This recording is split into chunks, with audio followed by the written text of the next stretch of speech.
باب نمبر 54 وطر سے فارغ ہو کر تسبیح بیان کرنا اور اس میں سفیان پر اختلاف کا بیان۔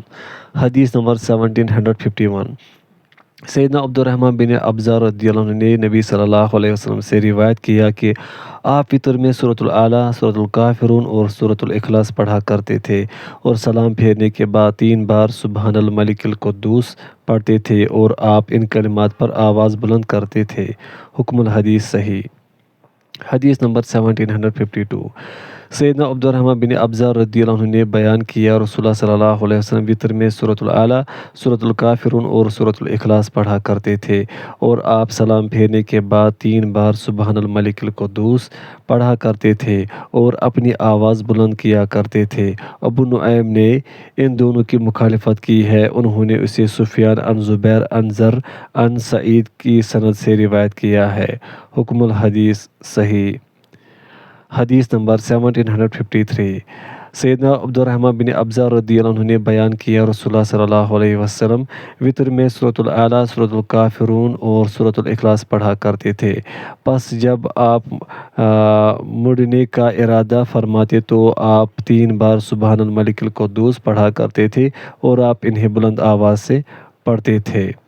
ابو عبد الرحمن نے بیان کیا اس حدیث میں ابو نعیم ہمارے نزدیک محمد بن عبید اور قاسم بن یزید سے اثبت ہے، اور ہمارے نزدیک اصحاب سفیان سے یحییٰ بن سعید القطان اثبت ہے، پھر عبداللہ بن مبارک، پھر وکیع بن جراح، پھر عبد الرحمن بن مہدی، پھر ابو نعیم، پھر اسود اور جریر بن حازم نے اسے زبیر سے روایت کیا تو انہوں نے کہا آپ تیسری بار میں اپنی آواز کو لمبا اور بلند کرتے تھے۔ حکم الحدیث صحیح۔ حدیث نمبر 1754 سیدنا عبد الرحمن بن ابزہ رضی اللہ عنہ نے بیان کیا رسول اللہ صلی اللہ علیہ وسلم وطر میں سورۃ الاعلیٰ، سورۃ الکافرون اور سورۃ الاخلاص پڑھا کرتے تھے اور جب آپ سلام پھیرتے تو 3 بار سبحان الملک القدوس پڑھتے تھے، آپ تیسری بار پر آواز کھینچتے اور بلند کرتے تھے۔ حکم الحدیث صحیح۔ حدیث نمبر 1755 عبد الرحمن رضی اللہ عنہ سے روایت ہے کہ رسول اللہ صلی اللہ علیہ وسلم سورۃ الاعلیٰ، سورۃ الکافرون اور سورۃ الاخلاص کے ساتھ وطر پڑھا کرتے تھے اور جب فارغ ہوتے تھے تو سبحان الملک القدوس پڑھا کرتے تھے۔ ہشام نے اسے مرسل روایت کیا ہے۔ حکم الحدیث صحیح۔ حدیث نمبر 1756 سیدنا عبد الرحمن بن ابزہ رضی اللہ عنہ سے روایت ہے کہ نبی صلی اللہ علیہ وسلم وطر پڑھا کرتے تھے اور پھر حدیث بیان کی۔ حکم الحدیث صحیح۔ باب نمبر 55 وطر اور فجر کی 2 رکعتوں کے درمیان نماز پڑھنا جائز ہے۔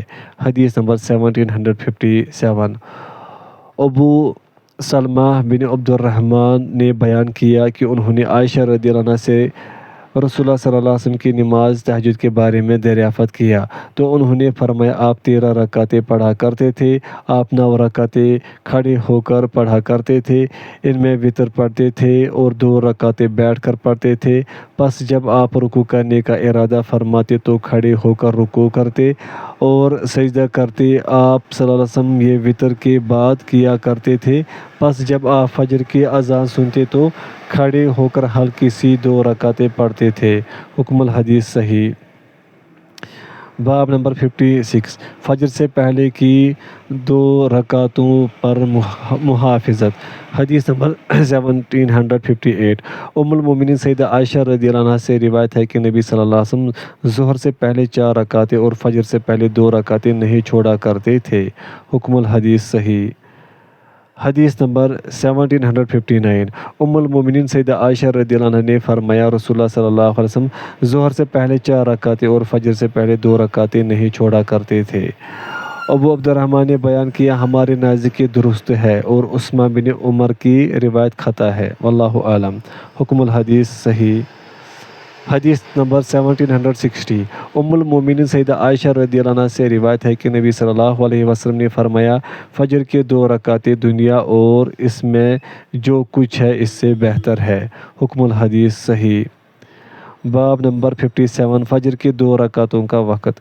حدیث نمبر 1761 سیدہ حفصہ رضی اللہ عنہا نے رسول اللہ صلی اللہ علیہ وسلم سے روایت کیا کہ جب نماز فجر کے لیے اذان دی جاتی تو آپ صلی اللہ علیہ وسلم فرض نماز پڑھنے سے پہلے ہلکی سی 2 رکعتیں پڑھا کرتے تھے۔ حکم الحدیث صحیح۔ حدیث نمبر 1762 سیدہ حفصہ رضی اللہ عنہا نے بیان کیا کہ نبی صلی اللہ علیہ وسلم کو جب فجر کی روشنی معلوم ہوتی تو آپ 2 رکعتیں پڑھا کرتے تھے۔ حکم الحدیث صحیح۔ باب نمبر 58 فجر کی 2 رکعتیں پڑھنے کے بعد دائیں کروٹ لیٹنا۔ حدیث نمبر 1763 ام المؤمنین سیدہ عائشہ رضی اللہ عنہا نے بیان کیا جب مؤذن نماز فجر کی اذان دے کر خاموش ہو جاتا تو آپ صلی اللہ علیہ وسلم فجر واضح ہو جانے کے بعد نماز فجر سے پہلے ہلکی سی 2 رکعتیں پڑھتے تھے، پھر اپنے دائیں پہلو پر لیٹ جاتے تھے۔ حکم الحدیث صحیح۔ باب نمبر 59 قیام اللیل ترک کرنے والے کی مذمت۔ حدیث نمبر 1764 سیدنا عبداللہ بن عمر رضی اللہ عنہ نے بیان کیا رسول اللہ صلی اللہ علیہ وسلم نے مجھے فرمایا فلاں شخص کی طرح نہ ہو جانا کہ وہ تہجد پڑھا کرتا تھا تو اس نے تہجد پڑھنا چھوڑ دی۔ حکم الحدیث صحیح۔ حدیث نمبر 1765 سیدنا عبداللہ بن عمر رضی اللہ عنہ نے بیان کیا رسول اللہ صلی اللہ علیہ وسلم نے فرمایا عبداللہ فلاں شخص کی طرح نہ ہونا، وہ تہجد پڑھا کرتا تھا پس اس نے تہجد پڑھنا چھوڑ دیا۔ حکم الحدیث صحیح۔ باب نمبر 60 فجر کی 2 رکعتوں کا وقت اور نافع پر اختلاف کا بیان۔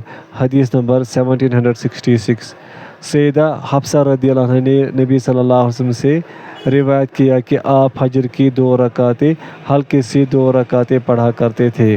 حکم الحدیث صحیح۔ حدیث نمبر 1767 سیدہ حفصہ رضی اللہ عنہا سے روایت ہے کہ رسول اللہ صلی اللہ علیہ وسلم نماز فجر کے اذان اور اقامت کے درمیان ہلکی سی 2 رکعتیں پڑھا کرتے تھے۔ ابو عبد الرحمن نے بیان کیا ہمارے نزدیک دونوں روایتیں خطا ہے، واللہ اعلم۔ حکم الحدیث صحیح۔ حدیث نمبر 1768 سیدہ حفصہ رضی اللہ عنہا نے بیان کیا رسول اللہ صلی اللہ علیہ وسلم اذان اور نماز کے درمیان ہلکی سی 2 رکعتیں پڑھا کرتے تھے۔ حکم الحدیث صحیح۔ حدیث نمبر 1769 سیدہ حفصہ رضی اللہ عنہا سے روایت ہے کہ نبی صلی اللہ علیہ وسلم اذان اور اقامت کے درمیان فجر کی 2 ہلکی سی رکعتیں پڑھا کرتے تھے۔ حکم الحدیث صحیح۔ حدیث نمبر 1770 سیدہ حفصہ رضی اللہ عنہا نے بیان کیا کہ رسول اللہ صلی اللہ علیہ وسلم صبح کی نماز کی اذان اور اقامت کے درمیان ہلکی سی 2 رکعتیں پڑھا کرتے تھے۔ حکم الحدیث صحیح۔ حدیث نمبر 1771 سیدہ حفصہ رضی اللہ عنہا سے روایت ہے کہ رسول اللہ صلی اللہ علیہ وسلم فجر سے پہلے 2 رکعتیں پڑھا کرتے تھے۔ حکم الحدیث صحیح۔ حدیث نمبر 1772 سیدہ حفصہ رضی اللہ عنہا نے بیان کیا کہ رسول اللہ صلی اللہ علیہ وسلم کا معمول تھا کہ جب نماز فجر کے لیے اذان دے دی جاتی تو آپ نماز فجر سے پہلے ہلکی سی 2 رکعتیں پڑھا کرتے تھے۔ حکم الحدیث صحیح۔ حدیث نمبر 1773 ام المؤمنین حفصہ رضی اللہ عنہا سے روایت ہے کہ جب مؤذن خاموش ہو جاتا تھا تو رسول اللہ صلی اللہ علیہ وسلم ہلکی سی 2 رکعتیں پڑھا کرتے تھے۔ حکم الحدیث صحیح۔ حدیث نمبر 1774 ام المؤمنین حفصہ رضی اللہ عنہا نے بیان کیا کہ جب مؤذن نماز فجر کی اذان دے کر خاموش ہو جاتا اور صبح واضح ہو جاتی تو رسول اللہ صلی اللہ علیہ وسلم نماز پڑھنے سے پہلے ہلکی سی 2 رکعتیں پڑھا کرتے تھے۔ حکم الحدیث صحیح۔ حدیث نمبر 1775 سیدہ حفصہ رضی اللہ عنہا نے بیان کیا کہ آپ صلی اللہ علیہ وسلم فجر سے پہلے ہلکی سی 2 رکعتیں پڑھا کرتے تھے۔ حکم الحدیث صحیح۔ حدیث نمبر 1776 سیدہ حفصہ رضی اللہ عنہا سے روایت ہے کہ جب فجر طلوع ہو جاتی تھی تو رسول اللہ صلی اللہ علیہ وسلم 2 رکعتیں پڑھا کرتے تھے۔ حکم الحدیث صحیح۔ حدیث نمبر 1777 سیدہ حفصہ رضی اللہ عنہ نے بیان کیا جب فجر طلوع ہو جاتی تھی تو رسول اللہ صلی اللہ علیہ وسلم صرف ہلکی سی 2 رکعتیں پڑھا کرتے تھے۔ حکم الحدیث صحیح۔ حدیث نمبر 1778 سیدہ حفصہ رضی اللہ عنہ نے رسول اللہ صلی اللہ علیہ وسلم سے روایت کیا کہ جب نماز فجر کے لیے اذان دی جاتی تھی تو رسول اللہ صلی اللہ علیہ وسلم نماز کے لیے کھڑا ہونے سے پہلے ہلکی سی 2 رکعتیں پڑھا کرتے تھے۔ سالم نے ابن عمر ان حفصہ کی سند سے بیان کیا۔ حکم الحدیث صحیح۔ حدیث نمبر 1779 سیدہ حفصہ رضی اللہ عنہ سے روایت ہے کہ رسول اللہ صلی اللہ علیہ وسلم طلوع فجر کے بعد نماز فجر سے پہلے 2 رکعتیں پڑھا کرتے تھے۔ حکم الحدیث صحیح۔ حدیث نمبر 1780 سیدہ حفصہ رضی اللہ عنہ نے بیان کیا کہ رسول اللہ صلی اللہ علیہ وسلم فجر روشن ہو جانے کے بعد 2 رکعتیں پڑھا کرتے تھے۔ حکم الحدیث صحیح۔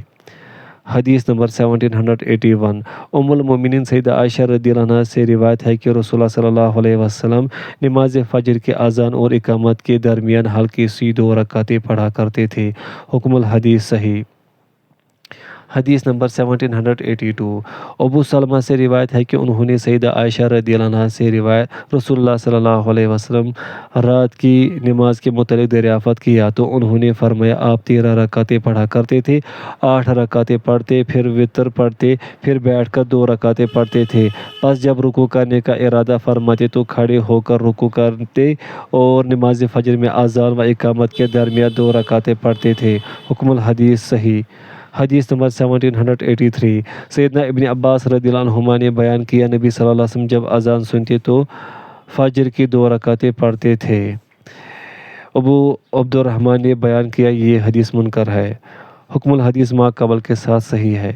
حدیث نمبر 1784 سعید بن یزید نے بیان کیا کہ شرح حضرمی کا رسول اللہ صلی اللہ علیہ وسلم کے پاس ذکر کیا گیا تو رسول اللہ صلی اللہ علیہ وسلم نے فرمایا وہ قرآن سے غافل نہیں رہتا، رات کو سویا نہیں رہتا، عبادت کرتا ہے۔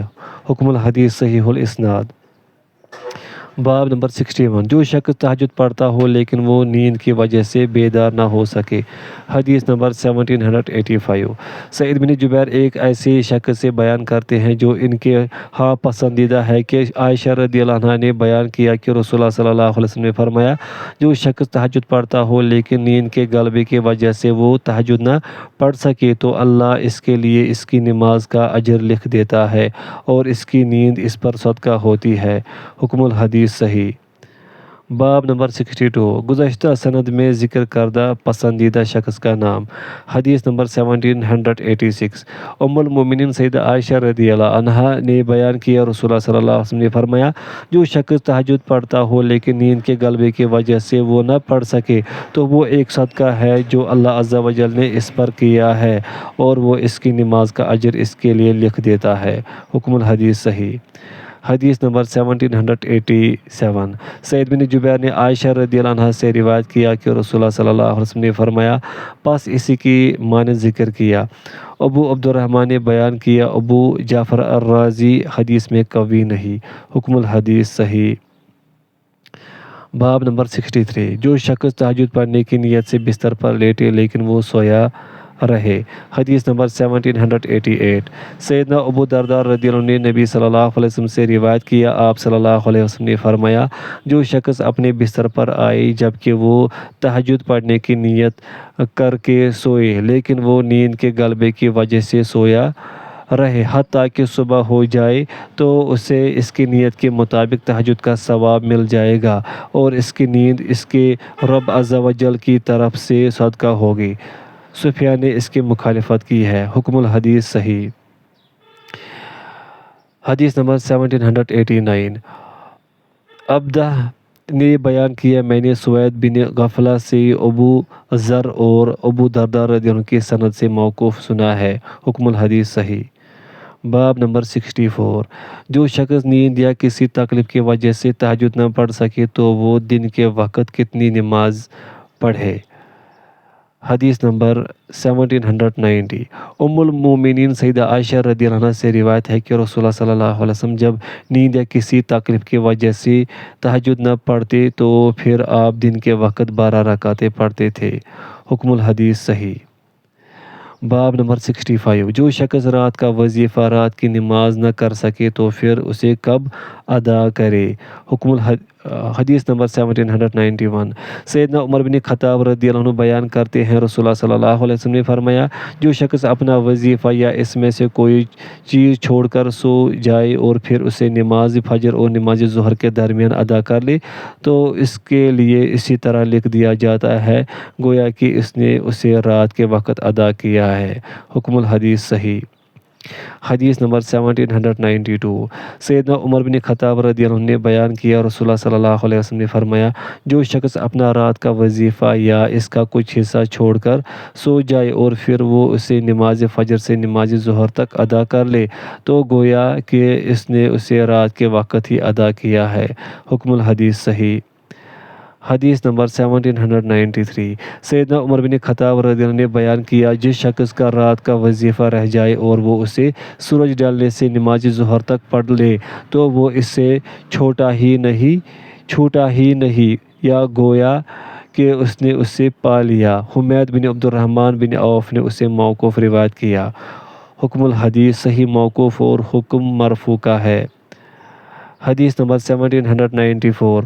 حمید بن عبد الرحمن نے بیان کیا جس شخص کا رات کا ورد رہ جائے تو وہ اسے ظہر کی نماز سے پہلے پڑھ لے اس لیے کہ وہ رات کی نماز کے برابر ہے۔ حکم الحدیث صحیح مقطوع۔ باب نمبر 66۔ فرض نماز کے علاوہ دن اور رات میں 12 رکعتیں پڑھنے والے کا ثواب۔ حدیث نمبر 1795۔ ام المومنین سیدہ عائشہ رضی اللہ عنہا نے بیان کیا رسول اللہ صلی اللہ علیہ وسلم نے فرمایا جس نے دن اور رات میں 12 رکعتوں کی پابندی کی وہ جنت میں جائے گا۔ ظہر سے پہلے 4 رکعتیں، اس کے بعد 2، مغرب کے بعد 2 رکعتیں، عشاء کے بعد 2 رکعتیں، فجر سے پہلے 2 رکعتیں۔ حکم الحدیث صحیح۔ حدیث نمبر 1796۔ ام المومنین سیدہ عائشہ رضی اللہ عنہا نے نبی صلی اللہ علیہ وسلم سے روایت کیا آپ نے فرمایا جو شخص 12 رکعتوں کی حفاظت کرتا ہے اللہ عز و جل اس کے لیے جنت میں ایک گھر بنا دیتا ہے۔ ظہر سے پہلے 4 رکعتیں، ظہر کے بعد 2 رکعتیں، مغرب کے بعد 2 رکعتیں، عشاء کے بعد 2 رکعتیں اور فجر سے پہلے 2 رکعتیں۔ حکم الحدیث صحیح۔ حدیث نمبر 1797۔ ام حبیبہ بنت ابی سفیان رضی اللہ عنہا نے بیان کیا میں نے رسول اللہ صلی اللہ علیہ وسلم کو فرماتے ہوئے سنا جو شخص فرض نماز کے علاوہ دن اور رات میں 12 رکعتیں پڑھتا ہے تو ان کی وجہ سے اللہ اس کے لیے جنت میں گھر بنا دیتا ہے۔ حکم الحدیث صحیح۔ حدیث نمبر 1798۔ ابن جریر نے بیان کیا میں نے عطا سے کہا مجھے پتہ چلا ہے کہ آپ جمعہ سے پہلے 12 رکعتیں پڑھتے ہیں، آپ کو اس بارے میں کیا خبر پہنچی ہے؟ انہوں نے کہا مجھے خبر دی گئی کہ ام حبیبہ رضی اللہ عنہا نے انبسہ بن ابی سفیان کو بتایا کہ نبی صلی اللہ علیہ وسلم نے فرمایا جو شخص فرض نماز کے علاوہ دن اور رات میں 12 رکعتیں پڑھتا ہے اللہ عز و جل اس کے لیے جنت میں ایک گھر بنا دیتا ہے۔ حکم الحدیث صحیح۔ حدیث نمبر 1799۔ ام حبیبہ رضی اللہ عنہا نے بیان کیا میں نے رسول اللہ صلی اللہ علیہ وسلم کو فرماتے ہوئے سنا جو شخص ایک دن میں 12 رکعتیں پڑھتا ہے اللہ عز و جل اس کے لیے جنت میں ایک گھر بنا دیتا ہے۔ ابو عبد الرحمن نے بیان کیا عطا نے اسے انبسہ سے نہیں سنا۔ حکم الحدیث صحیح۔ حدیث نمبر 1800۔ یعلا بن امیہ سے بیان کیا میں طائف پہنچا تو میں انبسہ بن ابی سفیان کے پاس گیا جبکہ وہ موت کی کشمکش میں تھے۔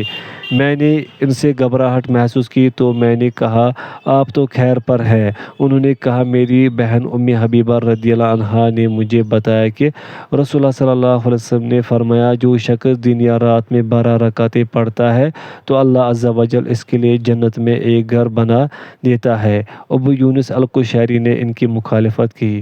حکم الحدیث صحیح الاسناد۔